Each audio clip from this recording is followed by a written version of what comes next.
بسم اللہ الرحمن الرحیم۔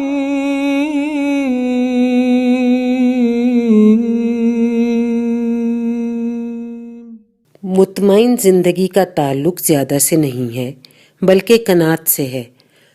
جو آدمی ضرورت کے بقدر پا کر مطمئن ہو جائے وہی اس نعمت کو پا سکتا ہے جس کو اطمینان کہا جاتا ہے۔ اس کے برعکس جو آدمی ضرورت کے بجائے خواہش کو اپنا معیار بنائے وہ کبھی اطمینان کی زندگی نہیں پا سکتا، کیونکہ ضرورت کی ایک حد ہے مگر خواہش اور حرص کی کوئی حد نہیں۔ آدمی کو چاہیے کہ وہ ضرورت اور حرص میں فرق کرے۔ وہ اپنی جدوجہد کا نشانہ ضرورت کی تکمیل کو بنائے، نہ کہ خواہش کی تکمیل کو۔ جب ضرورت کو نشانہ بنایا جائے تو ہر چیز اپنی فطری جگہ پر رہتی ہے۔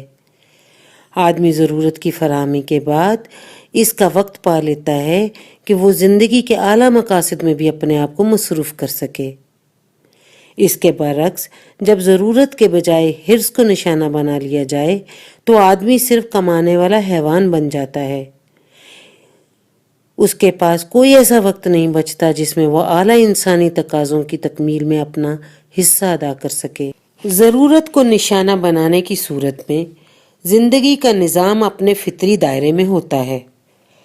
اس کے بجائے جب ضرورت کی حد سامنے نہ رکھی جائے بلکہ اپنی خواہش کو اپنا رہنما بنا لیا جائے تو زندگی کا فطری نقشہ بگڑ جاتا ہے، اور اس دنیا میں پرعافیت زندگی وہی ہے جو فطرت کے نقشے پر گزاری جائے۔ حرص کا معاملہ ہمیشہ مادی چیزوں میں پیش آتا ہے، نہ کہ اعلیٰ اقدار میں۔ ایسی حالت میں جو آدمی اپنی حرص کے پیچھے دوڑے اس نے گویا اپنی آدمیت کو گھٹا لیا، کیونکہ مادی ضروریات آدمی کی زندگی کا جز ہیں نہ کہ کل۔ صحیح طریقہ یہ ہے کہ آدمی اعلیٰ انسانی مقاصد کو اپنی زندگی میں پہلی اہمیت کا درجہ دے اور مادی چیزوں کی فراہمی کو دوسرے درجے پر رکھے۔